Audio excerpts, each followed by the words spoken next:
Hola, esto es Charla Expreso. Y en este video vamos a hablar de las tipologías textuales. Lo primero que te preguntarás será ¿qué es un texto? Bueno, la palabra texto viene del latín textus, que significa tejido o entramado de distintos elementos relacionados entre sí. Un texto, por lo tanto, es un enunciado o conjunto de enunciados coherentes entre sí, es decir, que tienen relación entre ellos, producido por uno o varios emisores en un contexto dado con la finalidad de comunicar un mensaje a alguien. En otras palabras, o de forma más sencilla, volvamos al sistema básico de comunicación.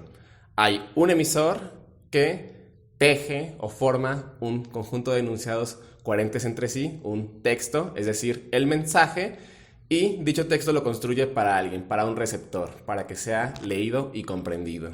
Es entonces que las tipologías textuales nos sirven para organizar la diversidad de textos que existen y clasificarlos de acuerdo a las características que estos textos tienen en común. Por ejemplo, así como se puede organizar un grupo de libros por su color, los libros rojos, azules, verdes, etc., también pueden organizarse los textos por su intención, emotiva, persuasiva o informativa. Pero ¿para qué nos sirven entonces las tipologías textuales?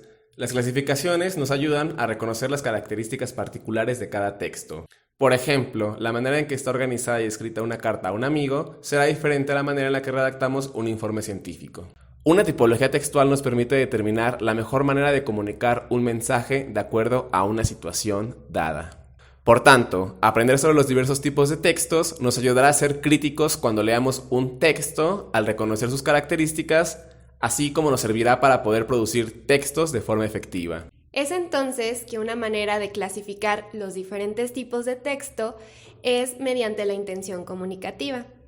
Podemos hablar de 3 tipos de texto: el literario o expresivo, el argumentativo o persuasivo y por último el informativo o expositivo. El primer tipo de texto que tenemos entonces es el literario o expresivo. Se relaciona estrechamente con el emisor y se caracteriza por tener contenidos emotivos o contar una historia. Por ejemplo, una carta de amor, un poema o un cuento.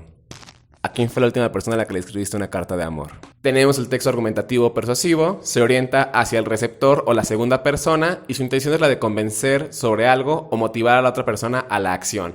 Por ejemplo, un anuncio publicitario, un artículo de opinión o aquella carta que le escribimos al vecino odioso que no deja de poner música en la madrugada. Finalmente tenemos el texto informativo o expositivo, el cual se orienta hacia el contexto, describe, informa y explica objetos, fenómenos o conceptos. Por ejemplo, un manual, un texto científico, una nota informativa o aquellos librotes que tenemos que leernos durante la carrera. Desde luego, esta clasificación de las tipologías textuales no es absoluta, es decir, que en los textos hay diferentes intenciones. Puede haber un texto emotivo persuasivo, informativo persuasivo y un largo etcétera. Pero siempre predomina alguna intención en los textos. Esperamos que este video les haya gustado. Cualquier comentario déjenlo aquí abajo. No olviden suscribirse. Nos vemos.